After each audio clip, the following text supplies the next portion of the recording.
Living in Virginia, you're in the fast lane on the information superhighway. We've invested $3 billion in Virginia's broadband network to give you one of the fastest internet connection speeds in the world, so you can build relationships, bring new business to our state, and meet the future of education. It's amazing what we can do together. Visit VCTA.com to learn how broadband connects the Commonwealth.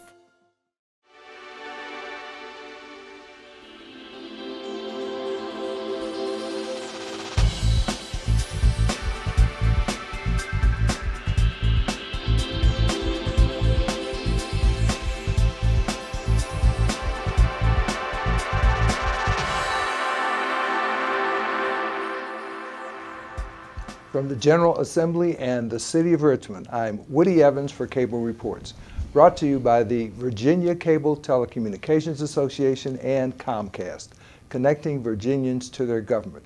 We're so pleased to have a member of the State Senate and a member of the House of Delegates here. Riley Ingram, good to see you, sir. Good to see you, Woody. Nice to see you. Senator Siobhan Dunnavant, good to see you. Good morning, Woody. Thanks for having me. Tell me, Riley, what's happening in your body these days? There are a lot of new members here. It's a lot of new members, and I remember, Woody, when I was a freshman, you know, the thing to do is to try to learn all you can, but this was a really wave this year, and I even had a very close race myself, 52% to 48%.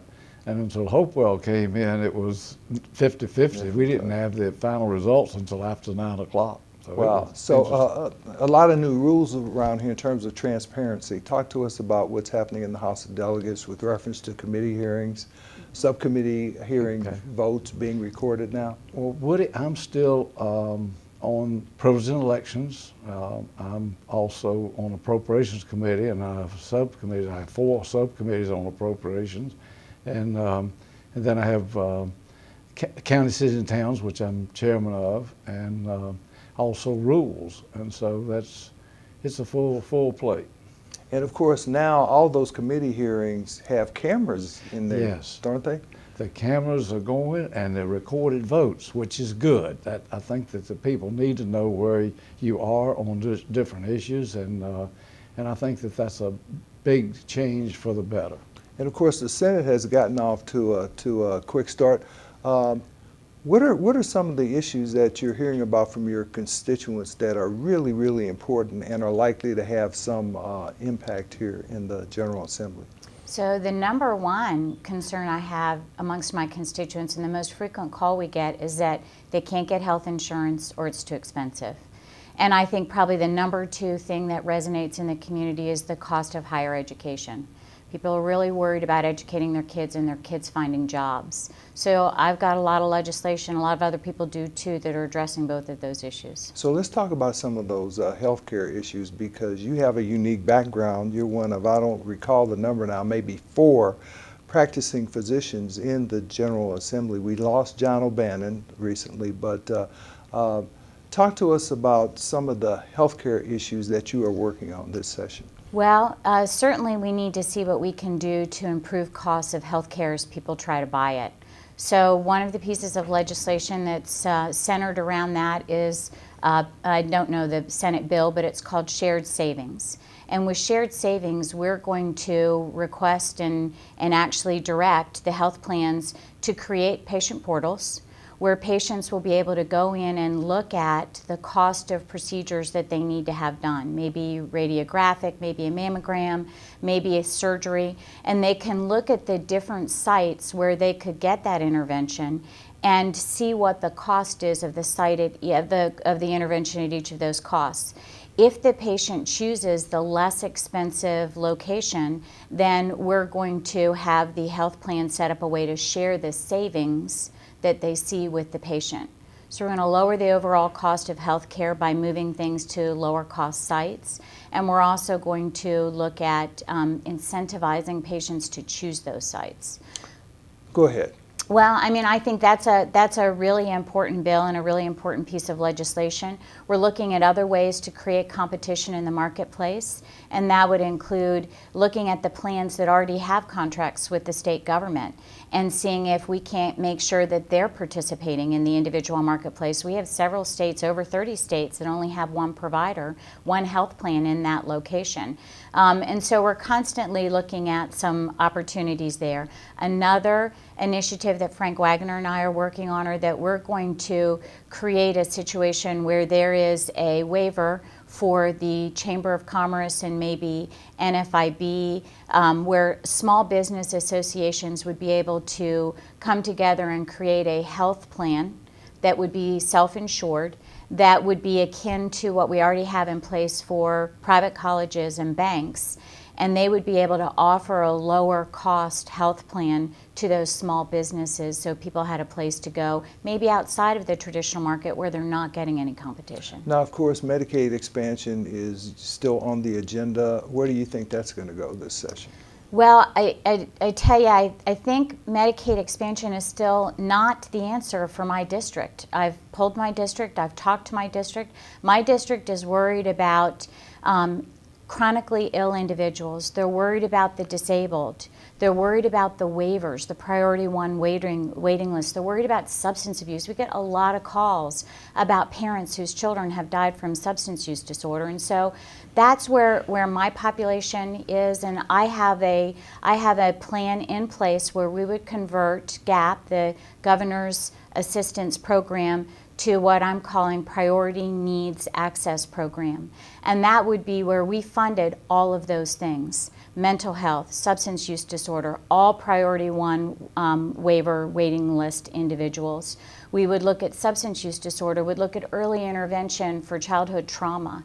That's a real issue. We just came in, I just heard yesterday from the Department of Health that Virginia is 47 out of 50 for childhood trauma. 47 out of 50. 47 out of 50. So we have kids that never have a fighting chance. They're going to end up in the juvenile justice system, or they're going to end up with a substance use disorder. And so we need to talk about ways that we can really critically solve those access problems, and my plan does. Delegate Ingram, I'm sure that your constituents suffer from the same maladies. And let me tell you what, following up on the senator's comments, Medicaid expansion, I think, now I may be wrong, but I think there will be some type of compromise this year. But see, we have free clinics. We put a lot of money into health care now. The people that I've talked to, for the most part, in my district, the majority are concerned about what it will cover, what it will not cover. My own daughter is 55 years old. She just turned 55. She cannot get insurance. When she was married, her ex-husband beat her up, okay? I mean, all the time, beat her head up against a bathtub and a wall. She has a shunt in her head. Well, she can get insurance, but the problem is they will insure everything except her head. Well, that's where her problem is in her head. So this is a situation that concerns me about the same thing the senator was talking about. And our budget right now, 22+% of our entire budget goes to health care. That is a lot. That is a bunch. And it's growing every year. It is continuing to grow. And this is a situation we really need to look at. And we are looking at it. I think that before the session's over, it may be a compromise that we come to. I don't know what that may be, but I'm open. Well, we'll continue to talk about this subject, but I wanted to shift because I know you still chair county, cities, and towns. Right, and there's a lot of important legislation that you have to deal with, and now you have cameras that are going to be watching you every time you have a committee meeting. Tell us about some of the important issues going on that committee. Well, there's a lot going on. One of the big issues right this year that we've had many calls, we have, 4, 5, 6 bills dealing with the monuments, especially on Monument Avenue, the monuments. These are the Civil War monuments. Yeah, Civil War monuments, and but it's history. We cannot change history. History is history, good, bad, or indifferent. But Monument Avenue, for example, just to give you an example, people come here from all over the world to drive down Monument Avenue here in Richmond. It's a big tourist attraction. The majority of the people, I think it's 48 or 49%, want to leave them alone. There's another 20-some% that doesn't care either way. I mean, that's serious. Then you have about 20% or 20-some% that want them gone. So, you know, my position is I think that it is history. I think we need to leave them there, and that's what I'm going to do in my Committee of County, Cities, and Towns. And I may as well let everybody know where I am, because it's recorded votes, and I'm going to let the people know that I am going to vote against taking them down. So, who are some of the members who've introduced bills, if you recall off the top of your head?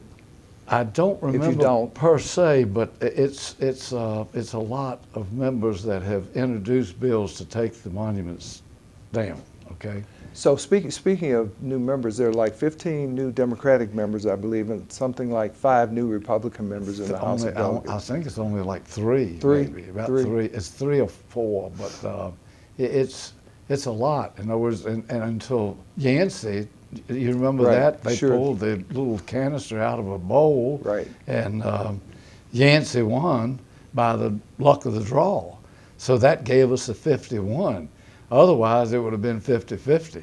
And so it was very, very close. It was definitely a wave. They had people in here from all over. I mean, even out of state, knocking on doors for my opponent. And I know this for a fact because I saw it. And I was also told the same thing. But in county, cities, and towns, it's interesting to see the legislation that comes through, and it's very good. Another bill that I have that's, that I've kept quiet about so far, but I have a bill in that says that in other words, it can't be a half-truth. It has to be a complete lie, and the person needs to be able to prove that's a lie.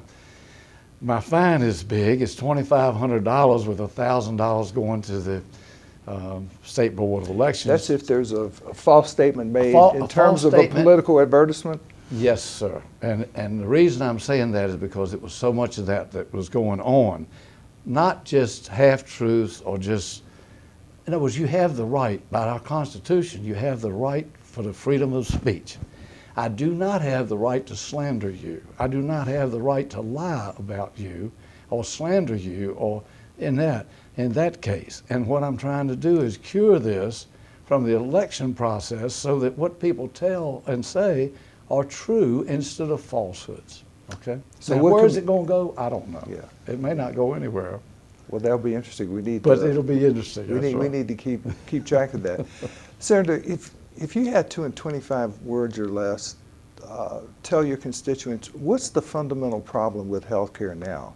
Is it lack of competition?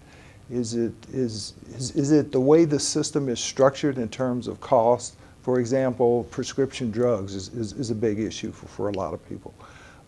What's the fundamental problem with our healthcare system from your perspective? Boy, do I wish it was that easy and that we could say it in 25 words or less. Right. I'd say, I've been working on this for 2 years.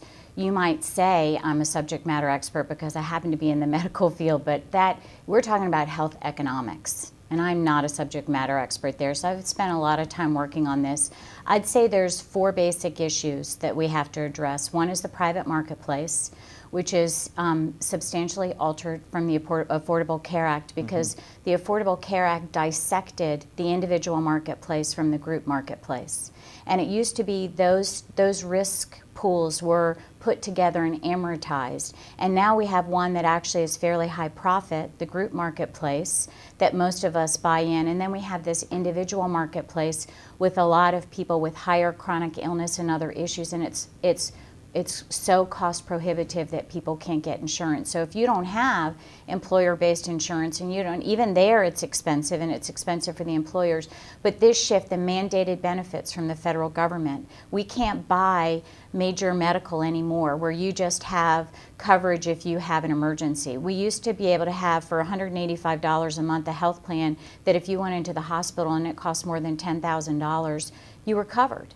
Now, you can't even get a regular health plan without $10,000. So every time you go to the doctor for something small like a cold, you're not only paying for all your health insurance, you're paying out of your pocket for every visit you have because you're not meeting your deductible. So the individual marketplace and the cost of health care is a serious problem in Virginia and across the country, and we have to deal with that separately, and I have several bills that we have there. What Virginia does to hold ourselves accountable is another part of the problem. And we need to be very careful of how we're spending dollars. And this is an arena of medicine and clinical intervention. There is a lot of data and research that guides us on what kind of programs actually help us make a difference. But to get there, we have to set outcome objectives. We have to say, this is what we want to do in mental health. This is what we want to do in substance use disorder, and we need to hold programs accountable for performing in those arenas. So to that end, I've introduced a budget amendment that will help us transition all of budgeting in Health and Human Resources Secretariat to pay for success. Right now we have this block budgeting. Everything we paid 2 years ago, we just give that ball of wax back to the agency without ever really questioning very carefully whether or not it's being spent well. We add on the caboose and then we add on the new programs that they want. We have to do better for Virginia because there are dollars in that ball of wax that we can spend to actually help people, and they're not being spent wisely enough now. So that's two parts of it. The third part is Medicaid. Medicaid was designed as a safety net to help our fellow citizens that really truly needed it. I think the challenge with the Affordable Care Act, and this is what I get when I talk to my district, is that changing health care to cover poverty as well, up to 140% of healthy individuals, fundamentally changes why that program exists. And it shifts it from safety net to nationalized health care. And I think that's the rub, is that the right thing to do? Everybody wants to reach out and help people that are struggling financially, but we have to give a lot of thought. There are unintended consequences that have been seen in other states when they've expanded Medicaid, and this is a big deal. One of my problems with the governor's proposal is that he pulls down money in a couple of different ways. And 60% of that money that comes to Virginia New is not spent on health care in this budget. So we need to come up with a plan where we use the money that we partner with the federal government to get to actually meet the needs of our most critical populations first. And we need to do that better than the governor's done it in his budget, especially those priority one waivers. They are priority one. They're needed now. And so I think that you've got private marketplace, you've got what do we do with Medicaid, and I think there's some philosophical differences in what we do with that.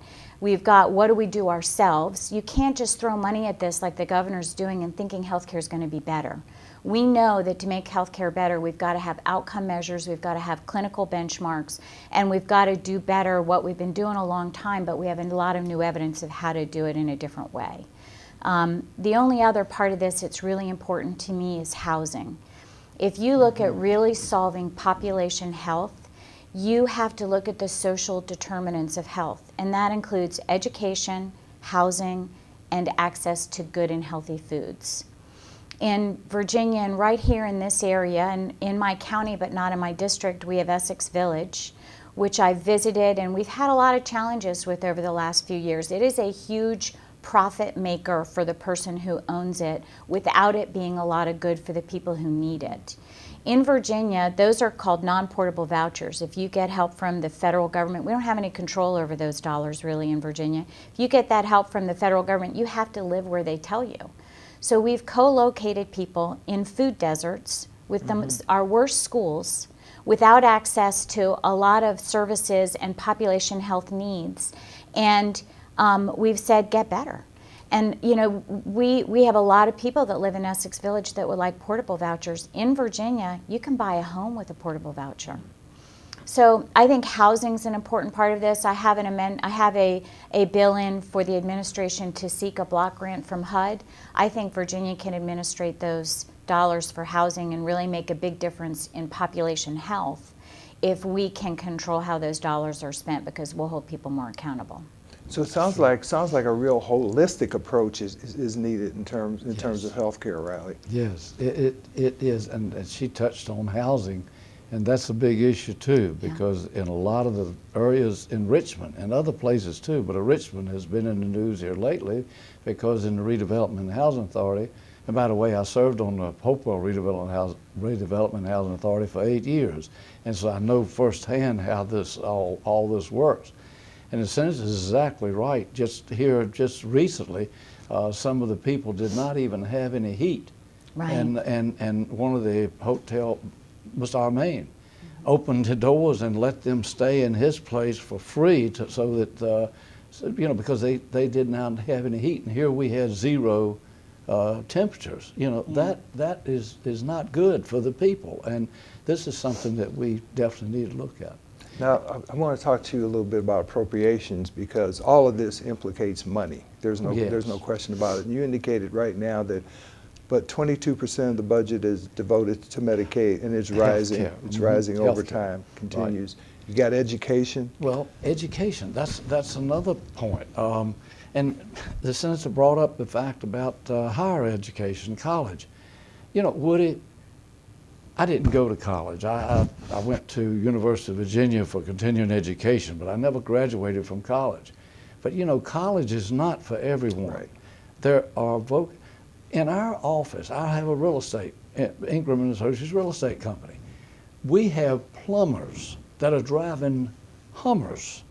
I mean, I'm serious. The man drove up and about, it was last year, and I said, my gosh, Bill, I said, where'd you get that Hummer? He said, Riley, you paid for it. Plumbers, they make big money, 6 figures. I mean, electricians, plumbers, welders, all these things. These are things that I push, and I think Frank Ruff over in the Senate pushes this too, because it is necessary, and in my opinion, people are there to make a living and for their family, and a lot of times these skilled workers are making a lot more than the college graduates. And well, they're going to our community colleges, and our community Yes. colleges are critical. Talk to us about that. Our community college system in Virginia is probably among the best in the entire country. And I have a granddaughter right now that's going to Richard Bland College. That's of William and Mary.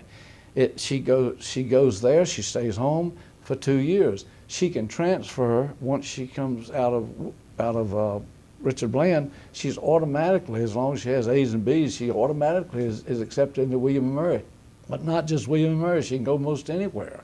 And that saves a lot of money because the college tuition has just gone sky high. It really has. And I don't know what we can do about it, but we've been trying, and I think that will continue. Up in the Appropriations Committee, the press and all, they always ask us what is the most important thing in the General Assembly. By far, the most important thing always is the Appropriations and the Finance Committee over on the Senate side.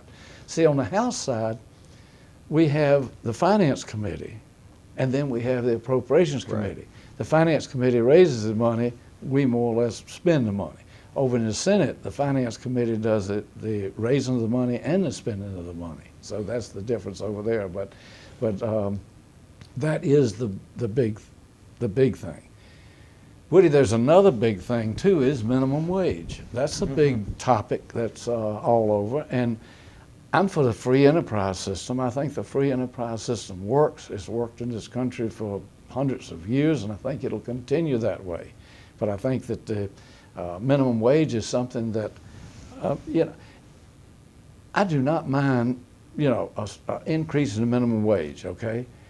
But I am I'm objecting to the fact that everybody has to pay $15 an hour. I have a lady in my office right now that's been with me for almost 40 years. All she does is answer the telephone. That's all she wants to do. Woody, I really don't have to have her. I think I pay her about $8 or $9 an hour. But if I had to pay her $15 an hour, guess what? She would lose her job. Now, this lady is probably 78 years old or so, and she doesn't have to work, but she enjoys it, and that's what she does. And I hear people all the time, at the grocery store or wherever, say, Riley, it is so nice to have that voice on the other line instead of having a recorder saying push 1 or push 2 for somebody. And So it's an image builder, and she is wonderful. But if I had to pay her, $15 an hour, there's no way in the world I could keep her. So that's why I think the free enterprise system works. I really do. Back to our community colleges for a minute, especially as it relates to veterans, those returning from theaters of war. I understand now there's a way for them to get credit Right. For doing things like being a medic or driving a truck. How important is that to our military population here in the state of Virginia? That is immensely important to our military population and to all of us. You know, they deserve credit. You know, this is something that we're going to have to work on, is kind of competency-based credit as we go along. Right. I know Radford is working on that. But this is incredibly important because it helps accelerate the rate at which they transition from military to our workforce. We have such a wonderful asset in the military that are in Virginia, and we want to keep them here, so we want to make it easy for them to get a degree. I'm going to touch quickly, because I know we're almost out of time, on the community colleges, and I'd love to talk to you about that sometime.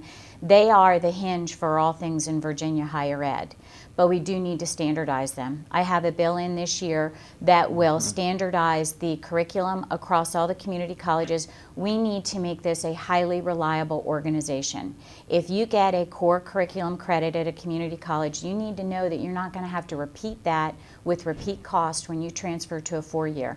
And many, in fact, more than 50% of the time, if you spend 2 years at a community college, you still spend 4 years at a 4-year institution. That is not reducing the cost of higher ed. There's some things I have in that bill that I think will make a difference.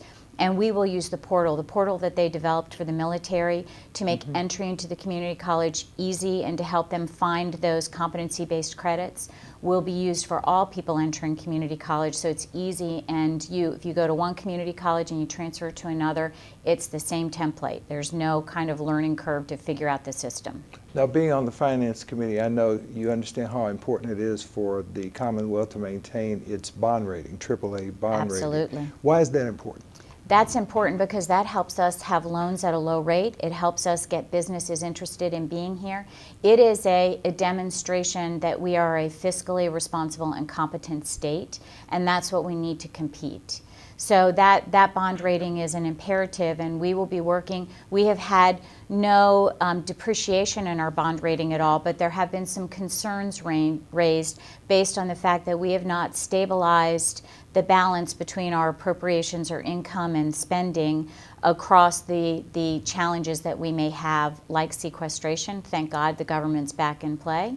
And or other challenges that we have, like economic downturn. So we have to stabilize that and refund our rainy day fund, and demonstrate that we're prepared should there be any kind of hitch. Riley, about 30 seconds left. Well, I'm going to give you the final word. All I was going to say was that here again, the Senator is exactly right. We depend a lot on Northern Virginia and Hampton Roads area, the federal government. Right. We really do, and so we are getting away from that somewhat. But we still depend on the federal government a lot, and that's why this shutdown that just happened, but of course they've got it solved now, was so important for the Commonwealth of Virginia. Great. Thank you for being here, Senator Siobhan Dunnavant, Delegate Riley Ingram. Good luck. Thanks, Woody. Thank you for watching Cable Reports, brought to you by the Virginia Cable Telecommunications Association and Comcast. Until next time, I'm Woody Evans. Mm-hmm.